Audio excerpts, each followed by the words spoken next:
You are about to receive messages that may be harmful to your mental state.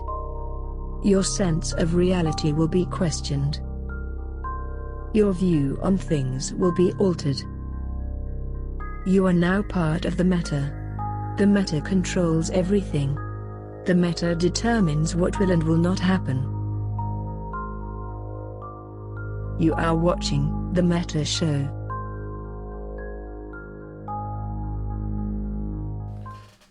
Good afternoon, everybody. Welcome to this edition of the Meta Show. We are the show that will single-handedly ensure that Bernie Sanders is the Democratic nominee for president in 2020. If you haven't heard that here, you heard it here first. Oh my! Just so people know, to clarify, we're not going to do any real life politics on this show. There might be an odd, snarky comment. We are talking to Grath Telkin and Dirk McGurk are on board. I'm going to be having a conversation with Big Bill the Boss, and next week we might have an actual real world politics show. But it'll be a completely separate show. We know that when people are turning in for the Meta Show, or when you're turning up for a fireside chat, you are not here for politics. You're here for spaceship politics. They're very similar. It turns out, the more that I do the research, it turns out that there's a lot more overlap between this shit in terms of informational and organizational war games than I thought. But next week, you can probably expect to see, after the Meta Show, a separate new show that's Grath, me, Dirk McGurk, and possibly Big Bill the Boss. For all that kind of stuff. But for here, we have a whole bunch of, we've got a really interesting show today. We've got the DDoS stuff to talk about. We have Noras is going to be joining us from the leader of Fraternity, and we're going to be getting a different perspective on all of everything that's happening involving the Chinese player base and the fighting that's been happening there. So I'm pretty pumped, and I'm glad to be back as well, guys. I see the hype train is going. Thank you so much for throwing money at the screen. I will spend it on, I don't know, wings and food and scotch. I don't really actually.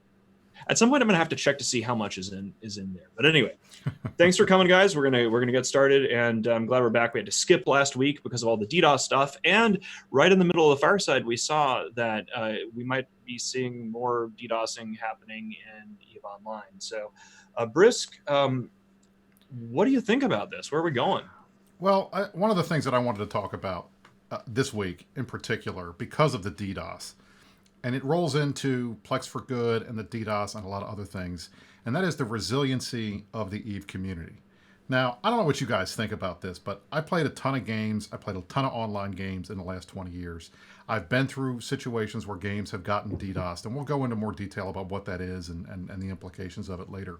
I have never seen a game get hit by almost 2 solid 7-day weeks of DDoSing from whatever, and whatever the impact of the actual DDoSes are and the mitigation that they take. The result has been the game has been unplayable for many players around the world for almost 2 weeks. And guess what?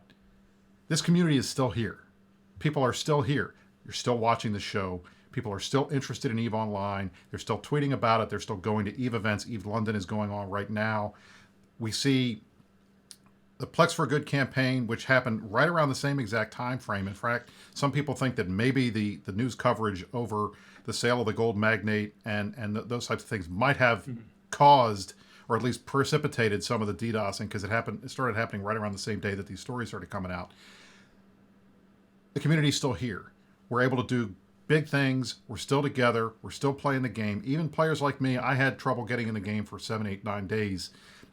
I ended up getting a VPN so I could play through a London server so that I could get behind wherever these DDoSes were coming, and that helped for a little bit. It didn't save my Titan pod, which I lost in a disconnect, but hey, things happen. But the point is, this community, which was built not by CCP, this community that was built by the players, is one of the most resilient and strong communities in gaming. And regardless of what people want to say about us, that we're toxic, that this is a hardcore game, we let people scam, we do all kinds of metagaming inside and outside the game, the reality is this is one of the most cohesive and big-hearted communities in gaming, and it sticks together. Even when people can't physically play the game, it doesn't have an impact on the stuff that we do. So, I mean, Plex for Good, just look at that. Over the same time period, we raised over $107,000 for the victims of the Australian brush fires that CCP donated through the Icelandic Red Cross to the Australian Red Cross. That's huge. And over the life of Plex for Good, we've donated $578,000, more than $578,000. I mean, just the last one was 2.6 million Plex were donated. That's 448 actual years of game time. This community is the most big-hearted community you're going to find. I challenge any other gaming community, no matter how long you've been around or anything like that, to put up numbers like us when it comes to helping our fellow players out when they are in need.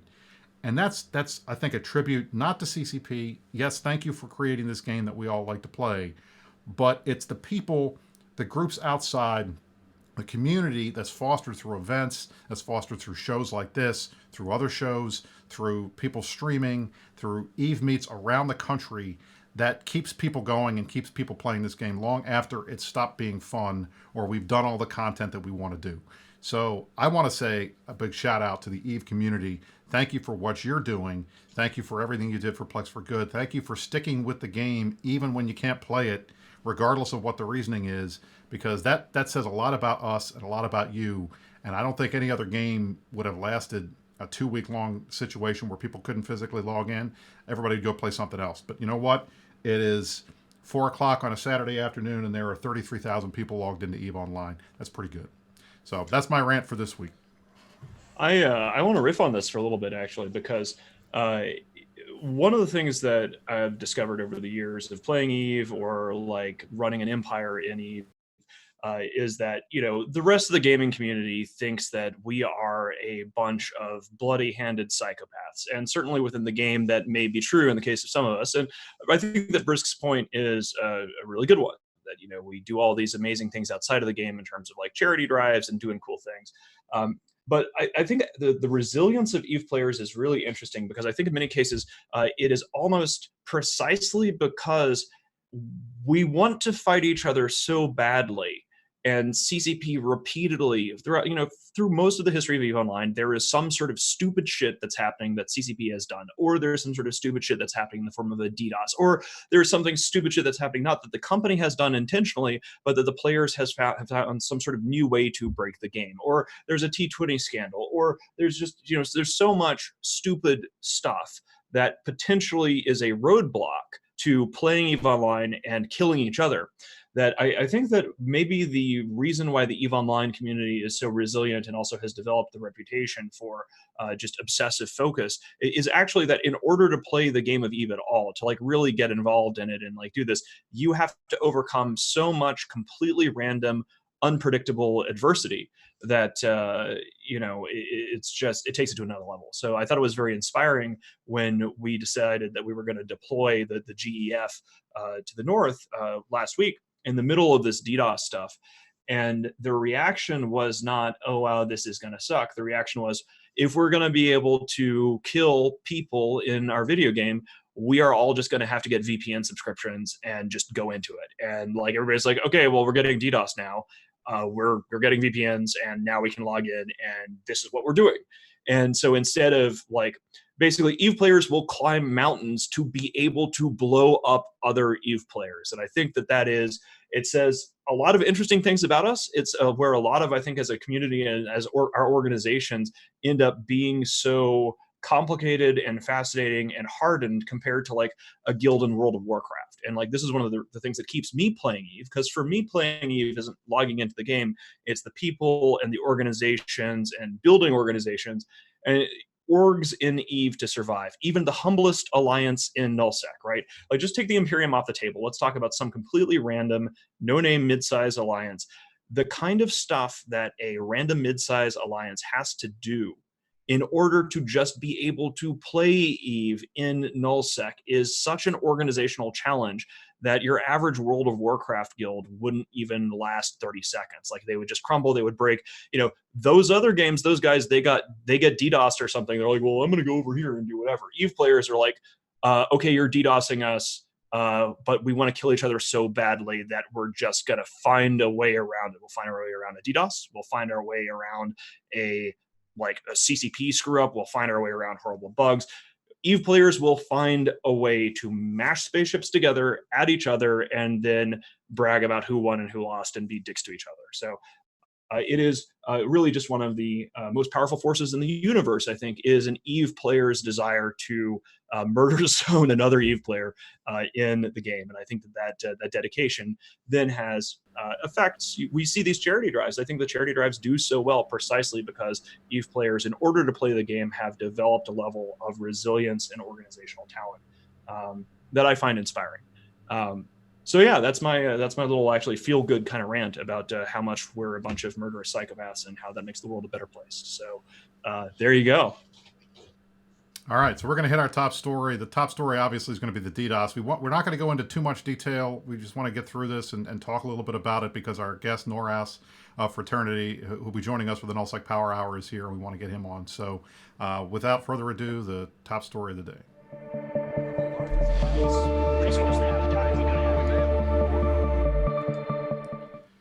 So, unless you've been living under a rock, and obviously you're not because you're watching the show, EVE Online has been undergoing some pretty significant external threats in the last couple of weeks.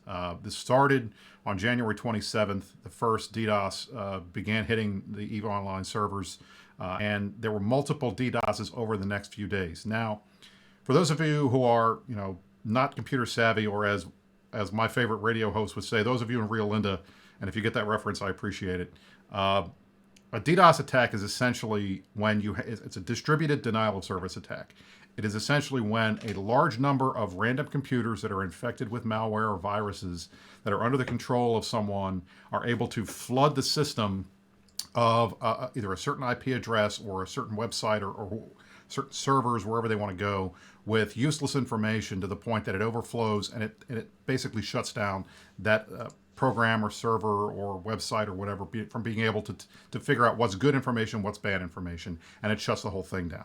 We saw that start on the 27th of January, and it has happened pretty much daily, or at least we've been hearing from CCP that this is the result of DDoSes daily. Now, I want to show you, this was a map of one of the worst days, which was January 30th. And you can see on here, this is the digital attack map. There's a website that basically shows DDoSes that are happening at any given time throughout the day. This was January 30th. Now, you'll notice Iceland's being hit. That's not where the EVE Online servers are located. They're located in Great Britain, but that's also where Great Britain is. You can see in the center of that map there, GB is getting hit pretty hard. That was one of the days where a large number of players could not get online. And you saw attacks in UK, the US, and Iceland. And I think these kind of ran concurrently over the last couple of days. So what ended up happening is, in order to try to get people online, CCP, like any other company, has DDoS mitigation servers that they pay for, services, I should say, not servers. And the DDoS mitigation, basically, their goal is to try to figure out, all right, what is coming, what is a DDoS coming in, what is actual players trying to play coming in. And the mitigation is not always perfect, and I think a lot of what we were calling the DDoS was in reality the effects of mitigation. In particular, those of us in the East Coast of the United States that could not log in for a significant amount of time. And I'll tell you right now, until I got a VPN, and I'll do a plug for NordVPN. I think they're pretty good. I use NordVPN.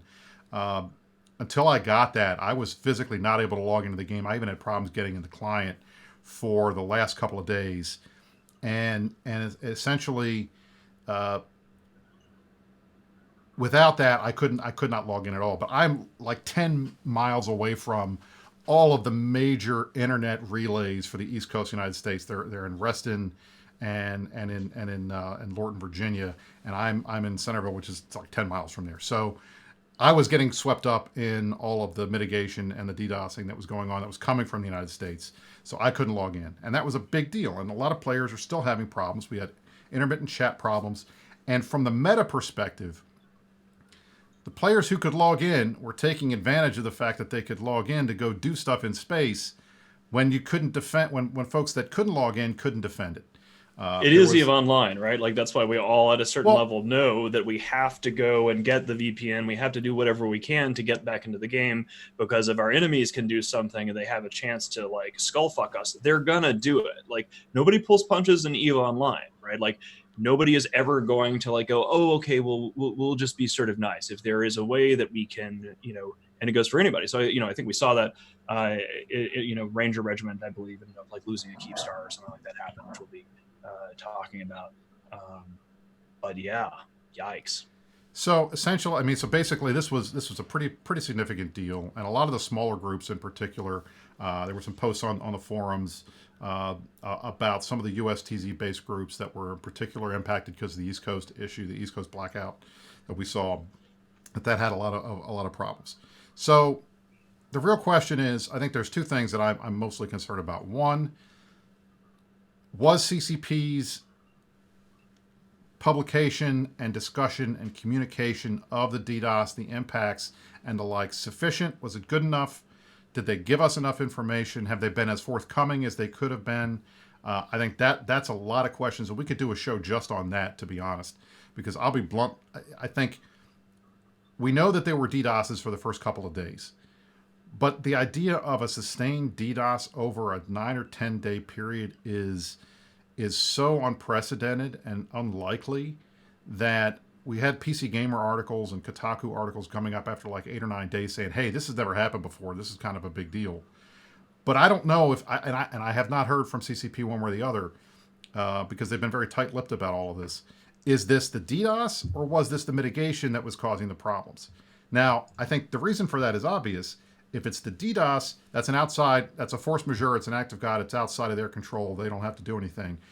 But if it's their mitigation that was causing the problems for a lot of people, that's when you're going to have legitimate arguments being made. Well, or what are you going to do for the folks that were affected?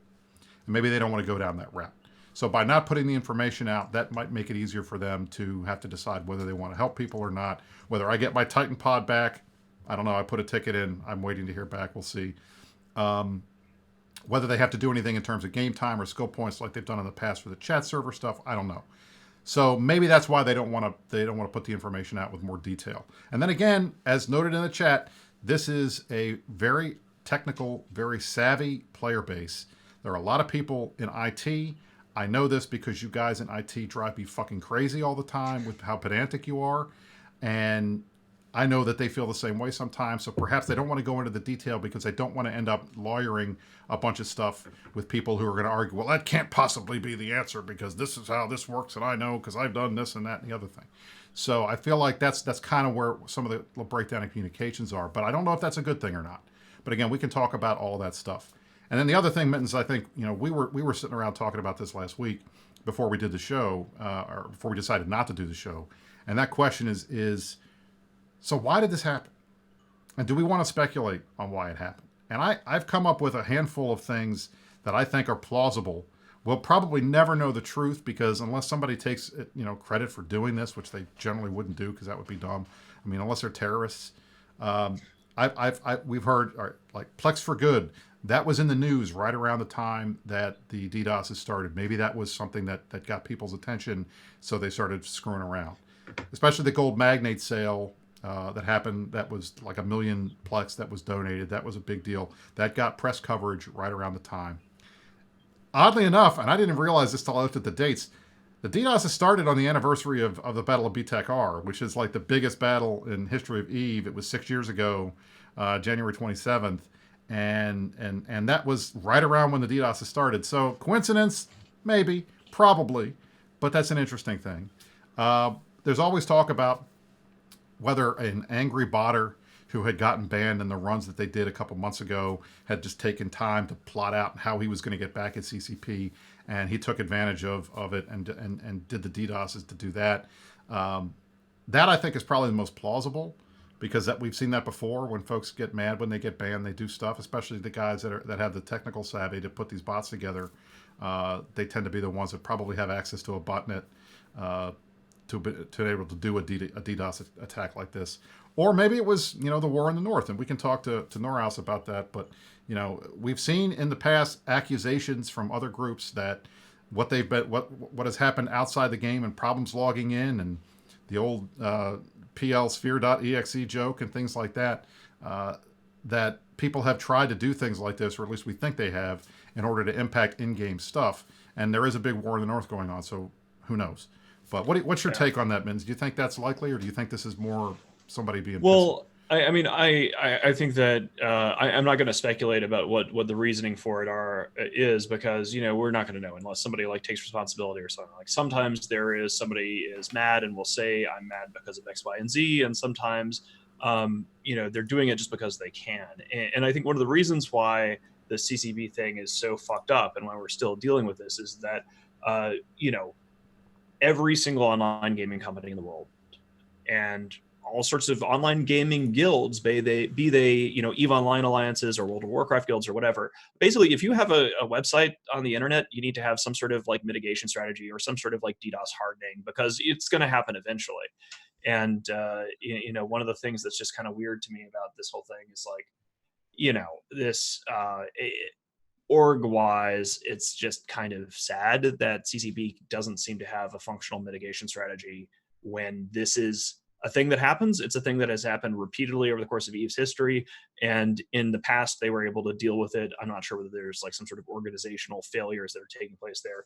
It's probably not worthwhile to speculate, but part of the reason why we are in this extended, if you can get away with something and they can't stop it, there's no deterrent from keeping the guy from continuing to do it. And so really, like, as this continues, I'm glad that we figured out the whole VPN thing and like doing stuff so the large organized groups can do stuff. But for the smaller groups, and this is something that our producers have dived into here and spoken to some members from smaller groups, they have been really kind of screwed over, because the smaller groups that aren't able to be like, okay guys, we're gonna have a fireside chat, we're gonna all get VPNs, this is what we're gonna do, this is where we're going, who can log in. The Imperium had a survey. We surveyed our coalition to find out what regions we could have players log in, and then we got everybody together in a fireside chat and we told people which was the best VPN to use and how to use it. And these are kind of like the mega corporation organizational scale of like, yeah, okay, this is what we do, we're going to get tens of thousands of people to do X, Y, and Z, problem solve, move on.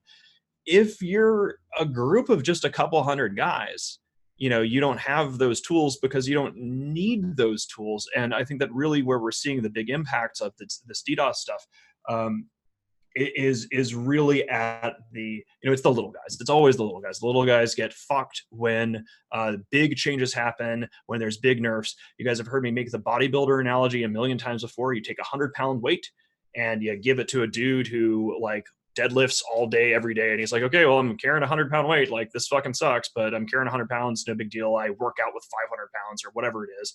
And then you give that same weight to a dude. Like, if somebody handed me 100-pound weight, I could maybe hold it for like, I don't know, a few minutes. Actually, probably only just a couple of minutes. I haven't been lifting recently, but I'd just be like, oh my God, this sucks. Like 100 pounds, I can't do a damn thing. But if you give it to a power lifter, he's like, yeah, okay, like, I can just walk around with 100 pounds extra all day.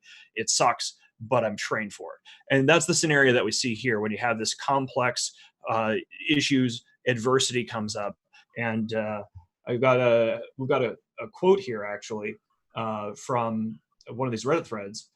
So here is a report from one of the smaller organizations saying, what has occurred here instead, talking about the DDoS, is that one side, we are a tiny alliance and extremely US time zone heavy, much like the other groups that were mentioned in the thread. Unspoken wrote, who are often our enemies, are experiencing the same issues for the same reasons we are, close paren. We've been able to move in, these guys have been able to move into what effectively seems like an abandoned region because nobody can log on to it from the DDoS. They've been able to anchor structures, and the people that lived there were unable to log on and contest it. They were then able to like take sovereignty, and they were unable to do anything about that. And then they ratted up the military index of YXIB in a matter of days in complete safety. And this, let me see what region we're talking about here. This is in Vale of the Silent, guys. So Vale of the Silent is a great example of a region that is full of people which are like relatively small entities, because like we glassed those regions and sort of let 1,000 flowers bloom. And yeah, so that is bad for the game. It is shitty that these guys are in a situation where there's no counterplay available. And unfortunately for the health of the game, players in that kind of situation, if they don't have a path to victory, will inevitably blame CCP, because every other fucking game company out there handles this kind of thing on a regular basis. CCP, in theory, used to be able to do it. And it's just been going on and on for days now. And like, seriously, guys, what the fuck? That's basically all I got on that one. All right, so we don't want to belabor this because, for those of us who have been dealing with the DDoS the last 2 weeks, I don't want to hear any more about it. So we're done. Let's bring Noras we're done. on. We're going to do some good space stuff. politics. Let's talk about actual in-game stuff. So for those of you who are bored shitless, listen to us talk about DDoS. We're done. Our guest this week, and I want to thank him for being here. We're going to grab him in a second. Is Noras from Fraternity. We're going to talk about Chinese server. We're going to talk about the history of fraternity on TQ and what's going on in the North. So we're going to jump in here to the NullSec Power Hour.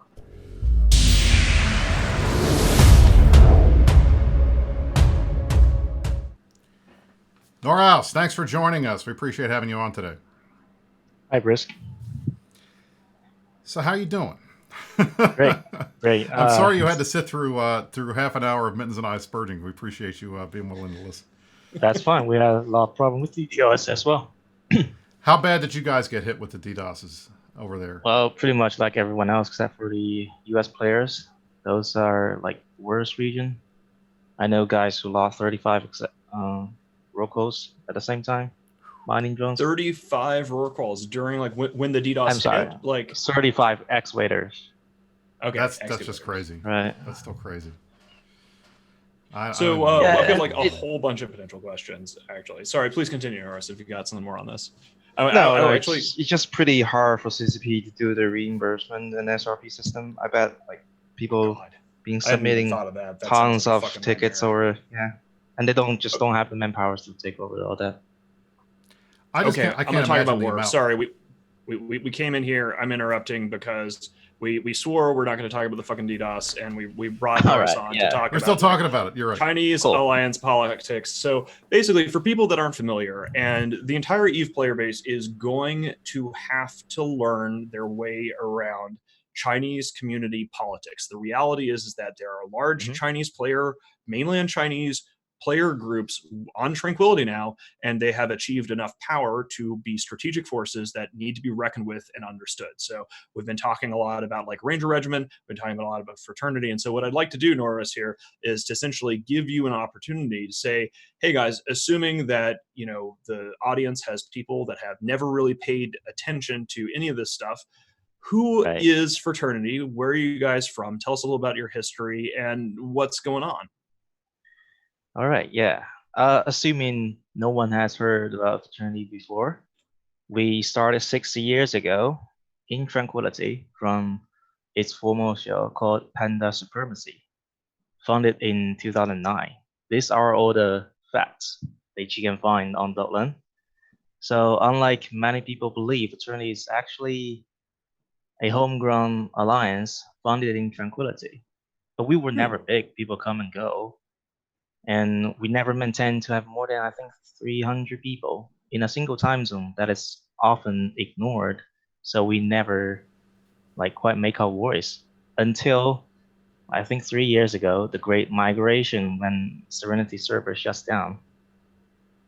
Or I think the Serenity will be on like a semi-permanent test running. They never be able to find a new proxy that will be willing to give them license.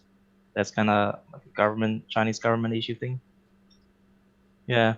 So basically, I've never personally played on Serenity. So I don't have much better knowledge than you guys have to talk about that. Basically, all I know about them, and I heard about those stories, but my personal impressions are built on my actual interaction with those people that are from Serenity and in this server. So they are certainly Serenity immigrates in my leadership team, like my cabinet. But they rarely let their favors, let their opinion to interfere with my decision making. They will provide their experience for sure. And they will tell me like this leader is trustable and this one maybe less. But it's always they will let me to decide how much I would like to take. So, and I make decisions just simply based on my best interest of this alliance. I wouldn't just judge someone because what he does in Serenity, and quite frankly, I'm not so good at it. So at managing those personal relationships among them, because every alliance VVV, Ranger Regiment, the Army of Mango, they all have a personal network, which I previously can't see. How things are done in their fashions, I didn't know. I'm still learning to understand them, right? So do you feel like you've just been like thrown into like, you know, you're haven't been on Serenity or anything like that. You had a pre-existing alliance here in your own time zone, and then suddenly now there's the Great Migration, and suddenly everybody is trying to learn like Army of Mingo's Ranger Regiment and this stuff involving like uh, Miss Rabbit or whatever. Yeah, Like there's all yeah. this really complicated politics shit happening, and it's sort of been dropped in your lap. So you personally might not really have an opinion or like not really know where all these relationships are going. But could you talk a little bit about what it's like to now, like FRT is, from what I understand, opposed to Ranger Regiment. You've just had this world of politics just dumped in your lap. Right. So where does FRT stand, regardless of your personal feelings? Like, you got people from Serenity in FRT. Like, where are you guys vis-a-vis the Ranger Regiment guys, vis-a-vis the Army of Mangoes guys versus Vini Vidi Vici? Like, what's and you know, why is there a particular grudge match between FRT and actually that's probably the best question to start with. What's with the whole, we've been told that there's this whole thing between Ranger Regiment and FRT. What's up with that? So Ranger Regiment, when they came into Tranquility, I think 4 years ago, they were with us in Detroit, and we kind of split in like a peace term, friendly, reset each other a short while, and they went for GOTG, and we've been blue with GOTG for more than I think 5 years, and like all the time since I know Sword Dragon, and that standing has remained until recently. It's pretty complicated. I think it's mostly about my personal grudge against. Now we're talking. I heard the magic words. I had personal grudge. Personal grudge. Let's focus on this. This is I know personal you love grudge. Let's get in there. But yeah, like Willie said, he really actually has a pretty deep understanding of all this stuff. And you have a Chinese corp in Goonsworm called PLA, right? People's Liberation Army, and they used to have an FC from RNK called Falcon. This guy is actually the second hand in Army of Mango. So Fulcrum is who you're talking about, who is right. This person, right? This person is now in charge of the Army of Mango, basically, and per their personal network, which I don't quite understand yet, and maybe some money from Miss Rabbit, they build up a very close relationship with Ranger Regiment. So now we have Ranger Regiment and AOM standing together, basically. So what is, like, I remember when there was a Rooks and Kings video, and they were sort of like trying to explain some of the things that have been happening on, on Serenity, and that was, I think, the first time that like Miss Rabbit popped up on my sort of radar as the person. Right.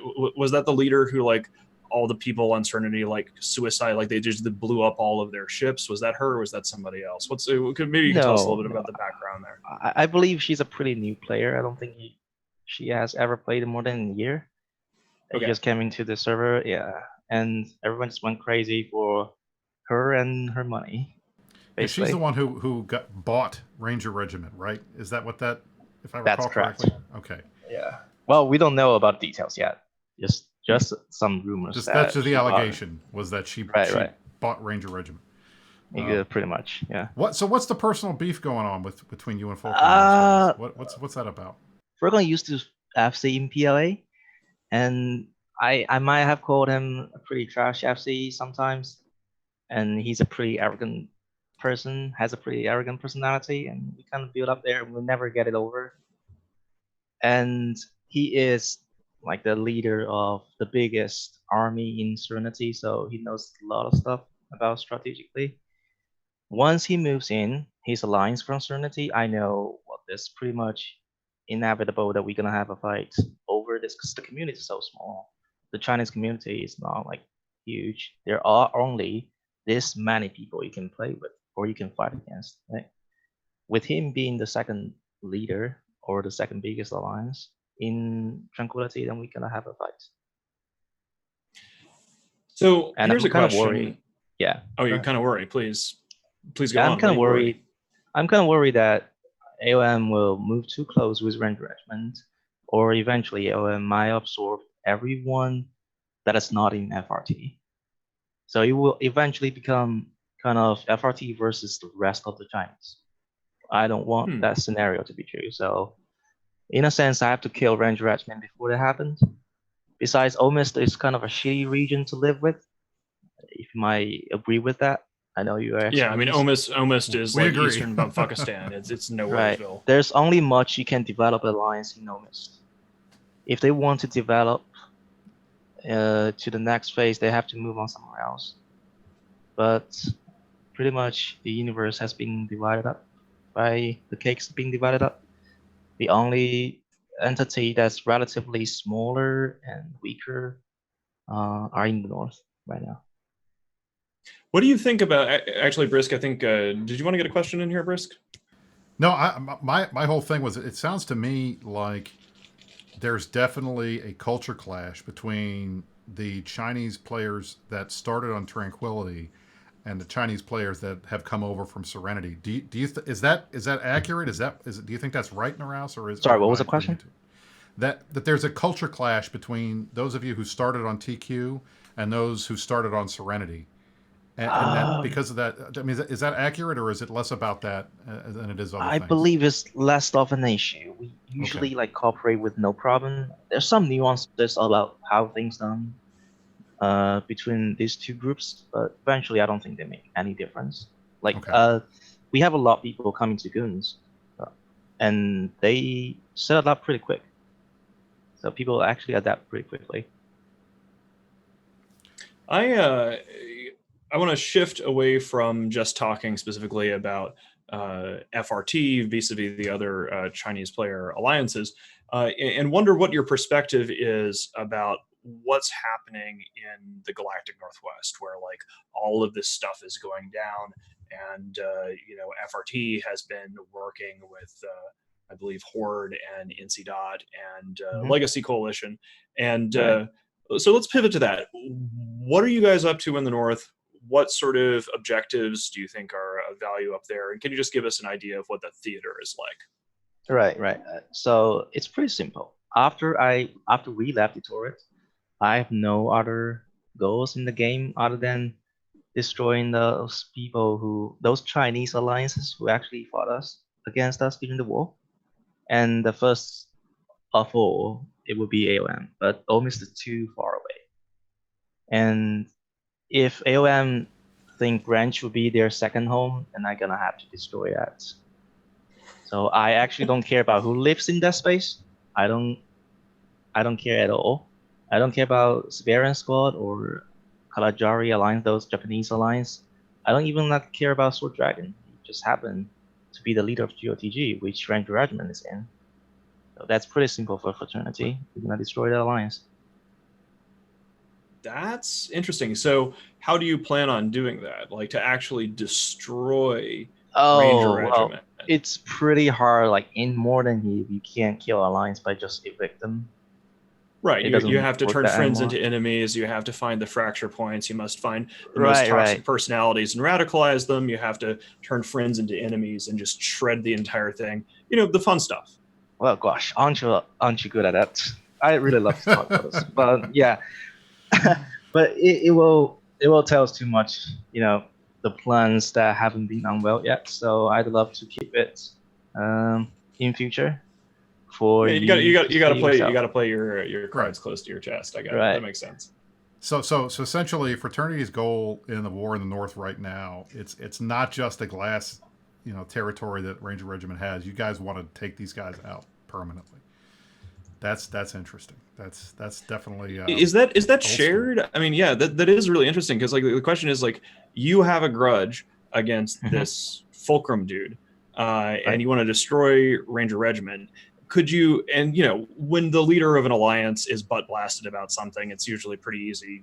That's usually enough as far as grudges go for things like that to snowball. But can you speak maybe a little bit to the feeling of the line in Sure.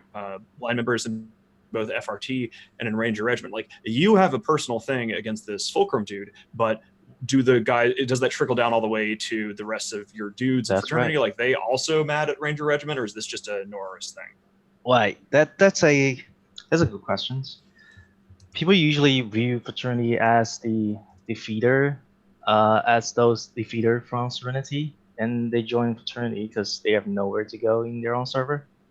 But actually, we have people from PIBC, the Serenity PIBC in fraternity too.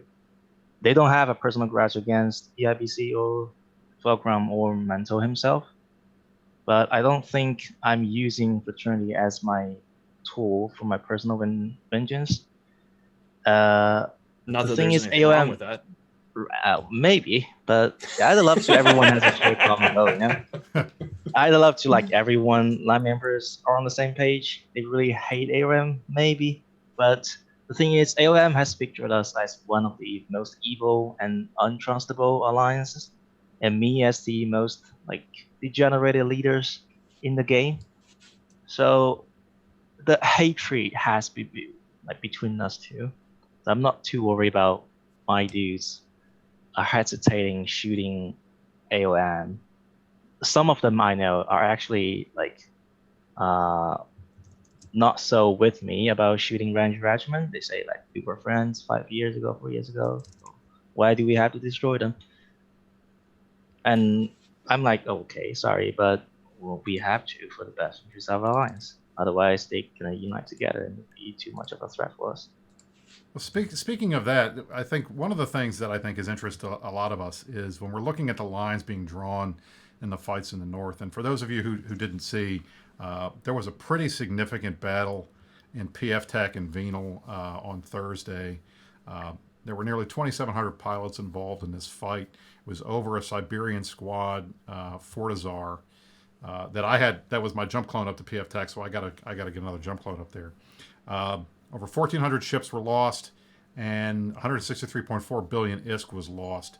The fight was basically Fraternity and PanFam, along with Test, versus Goons, Deadco, Init, and Mangoes, as well as XDeath, which I thought was odd. You see, we don't often fight alongside the Russians, but we did this time. But the big thing there was Fraternity is fighting alongside Test, who you guys just got out of like a 6-month war. Is that weird? What's up with that? It's weird, but I'm pretty sure Mitani will understand. We have to work with whoever that is okay and that is good for the situation. We even tethered on a task structure in Declan. I'm pretty sure that Goon FC made some comments about that, like how things have changed. But yeah, we just went over with war. We went over a war with tasks, but I don't think it's gonna affect us in long term. You guys had a war with tasks years ago, then you decided you're gonna team together against Panfan because that's the only choice you had. Right, you go after the greater enemy, and so like your calculus, I'm guessing here is like, okay, you want to take out Ranger Regiment, and you know that's how it is with the Imperium. Like literally, whoever PL and NC Dot work with is our enemy, just because if they're working with PL and NC Dot, those are the dudes that have got to go, and then everybody who's in the blast radius gets sort of caught in the explosion. But you know, that makes sense. But maybe you could talk a little bit about that. Like, I understand from that perspective, now that I know that you guys have this grudge against like Ranger Regiment, now FRT working with Legacy makes perfect sense. Are you guys sort of operating independently because you're in like different time zones, or have you really found that there's like a lot of like overlap between your organization working directly with Legacy in this campaign? And how does that feel? Is that like cool? Is it weird? How's it going? Or like, you know, I was just sort of curious because it's well, we work mostly independently. At least like apart from those big flights, big timers like in PF and I think one in Declan as well. I can't quite remember. I think it's a 8S28 IHOP timer. And we work together twice or 3 times. And our line members are mostly okay. I'm certainly okay with that. Right. I just think like the end justify the means, and I don't really care. And that makes perfect sense. I mean, as you noted, it seems obvious that the fight here, you guys have got a much bigger grudge against Ranger Regiment than you did against Test. And, one fight 1 week, and the next fight you guys were on the same side. It happens with us. Every major group, you see folks that flip around. It's just, it was just interesting to see you guys finish a 6-month war and then go right into another one, fighting alongside the guys you're just fighting. That's one of the fun things about EVE is it's just like real life. You see, weird alliances and relationships, and the enemy of my enemy is my friend is pretty common. One of the questions I wanted to ask you from the chat was, do you guys have any non-Chinese corporations inside fraternity, or is it all Chinese corporations? Oh, we do. Well, it's much less than before than the dictatorial war. Test basically dismantled my EU time zone because that's where the most pressure were from. We were used to have like 6 or 7 English, German-speaking corps in fraternity, and then we have Scare Yourself, like ex-Scare Yourself corps join us. I think 4 of those, and then I had to abruptly AFK for maybe I think half of the war, and that's when most English-speaking corps leaving. Now I think what we have left the most in English alliance or German alliance within Winter Coalition.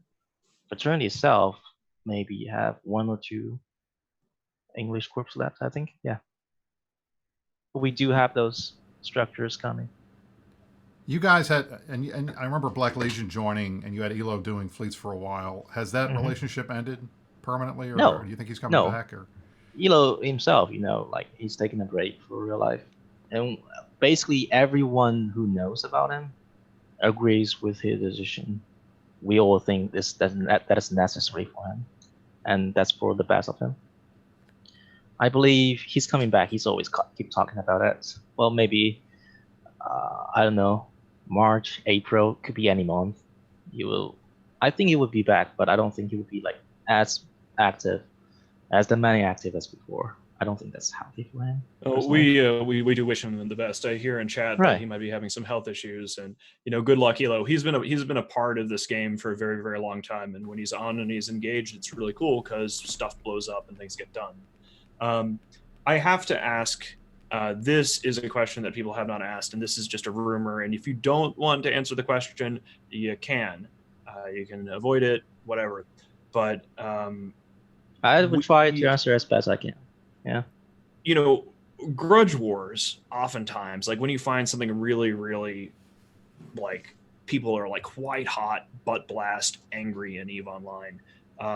It can be something like the Great War or what have you. But like the Casino War kind of started out of like some sort of like a weird like sex scandal gone sideways involving Space Monkeys Alliance that had nothing to do with like the wider Imperium. What is with like allegedly, like, did you have a thing for this Miss Bunny girl or Miss Rabbit, Lady Rabbit, whatever? Is there like a whole like star-crossed lovers, or like, she rejected you? The accusation, the propaganda we're getting from the other side is that you had like a thing for her and she said no, and that this is all like some sort of epic like butt blast. So this is your opportunity to speak to that. Wow, I never thought I would heard that kind of rumors. That's something. Well, it's EVE Online, baby. You gotta have spies, because otherwise you will not know what people are saying about you behind your back. Yeah, I mean, she's kind of cute, but I already have a girlfriend, so I don't think that will happen. Sadly. There we go. Okay. Yeah, I'm a EVE player, not a player. So. Nice.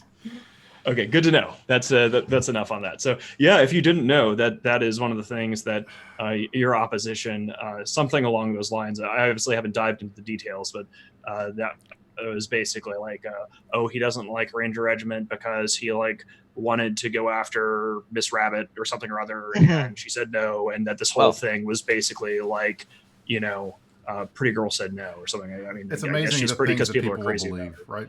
Wow, I'm gonna share this with her right away. Okay.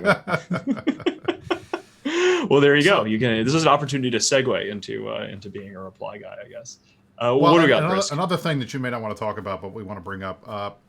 2 weeks ago when we talked about all of the Chinese alliances and NC Dot and the rest of those guys, we talked about they were making some propaganda, some stuff about the coronavirus and things like that, and making jokes about anti-vaxxing and the rest. And our concern was we wondered what you guys thought about that, given that they are your longest allies. You've been aligned with PanFam for a long time now. Yeah. What was your? Did you see any of that stuff? Did it bother you? What was your Well, take on that? You know what?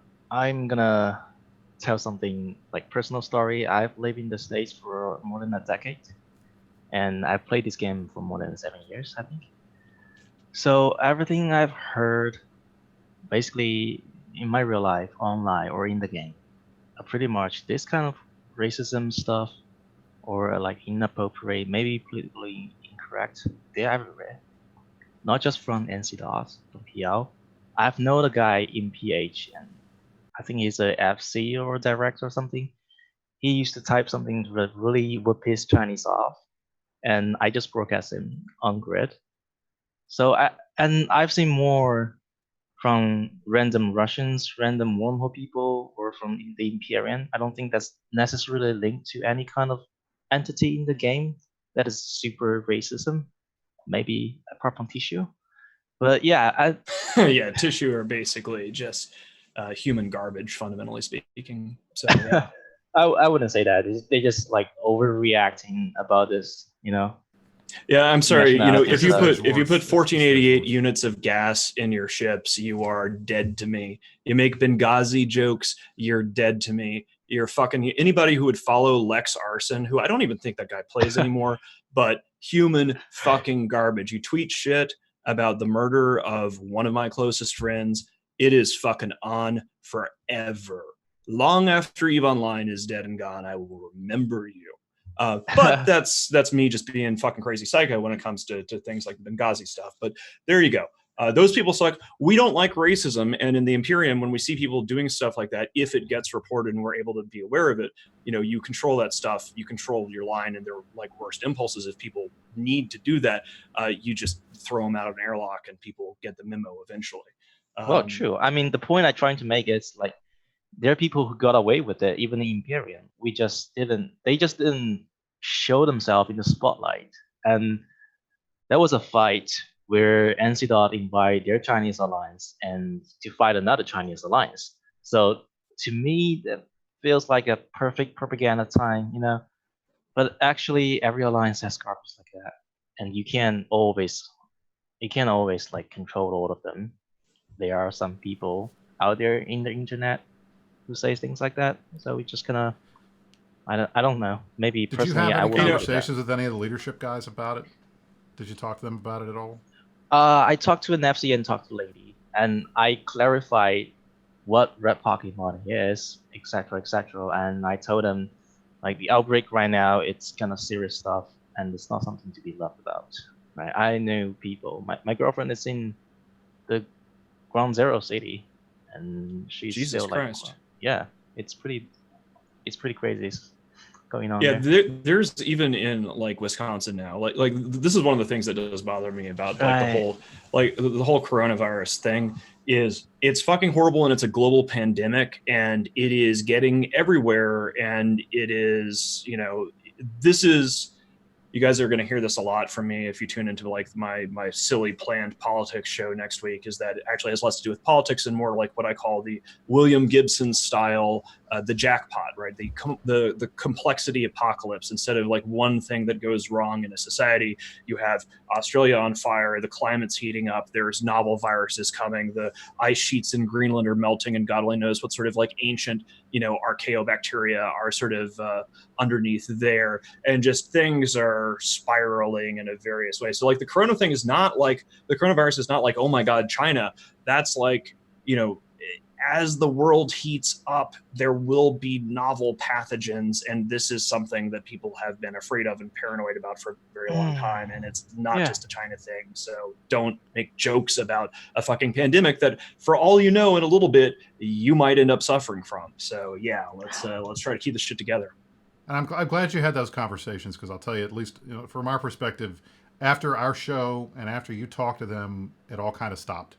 So that's kind of what we were hoping would happen, and it did. So I got to give NC Dot and that's the rest great. of these guys credit. They put the tamp down on the nonsense. I know they weren't pleased with us calling them out on it, and they gave us a hard time, and they gave me some shit, and I had some folks come after me, and I know they called Mittens a hypocrite and the rest of the stuff, but it stopped. yeah. So hey, Oh, I don't no. care. You want to call me names? Hey, that's fine, but you did what we wanted you to do, which is stop with the nonsense. And I mean, finding out that your girlfriend's in Wuhan, that's a huge That's deal. fucked up, So man. for That us, is fucking terrifying. I'm so that kind sorry of to hear makes that. this a lot more personal for all of us employees Yikes. than it would have been otherwise. So we're Yeah, going to they're be fine at least. thinking of her.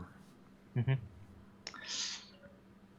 All right. Well, on that sort of doom and gloom note, so I was really delighted to have you on and get sort of the inside story on what's really going on within FRT, and we'd be delighted to have you back on the show. And here at the Meta Show, I love it when I hear that some like groups are so mad that it's like a personal grudge, hate kind of thing. In-game rivalry hate, not like out of game kind of thing, because it really does fuel these grand narratives and these epic wars, things like the Great War or the Casino War, or what may be happening now between FRT and Ranger Regiment. That kind of like personal animosity really does create some just amazing spaceship warfare, and that is what this is all about. So as we are about to end for the evening, again, I just want to say next week we're going to be doing our crazy first real world politics talk show, which will be after the Meta Show. We'll take just a couple minutes break for me to like take a piss and do whatever, and that'll be next week with Dirk McGurk, with Grath Telkin, with myself, and possibly with Big Bill the Boss. I'm sort of throwing this thing together last minute, so if you're into that kind of thing, look for it next week. If you're not into that thing, don't watch it, because it's just going to be Eve nerds talking about real world politics with their spaceship names, right? So it's completely optional, no pressure. So thank you to Noras for coming. And Briskar, do you have any other things you want to say before we say goodbye for this week? Thanks for inviting, I guess. Yeah, pretty much. And definitely, Noras, we appreciate you coming on. We definitely want to have you on again. It's very interesting to get this kind of background. For the Mitten Show next week, I'm looking forward to watching that. Unfortunately, because of what I do for a living, me getting out and talking about the people that I work with and have to go see every day would probably be a bad idea. So that's why I'm not going to be on there. You were my first choice. It was like, oh my God, we should totally do this. But I'll tell you right now, talking about politics outside of Virginia, and even then I get in trouble sometimes, so I got to be careful. But you got to keep your nose clean, politics right? is good, but real life and job and stuff, that was the joke. Everybody giving you a hard time with your comments. I was like, hey, you know what? He's got a lot of influence in Eve. I got more influence in real life than I have in Eve. Mittens is doing both of them. So hey, you know what? That's fun. I do my best. I try. In any event, all right, thank guys. you all for joining us. Thanks for joining us on the Meta Show again. We'll see you next week, and you stay classy, New Eden.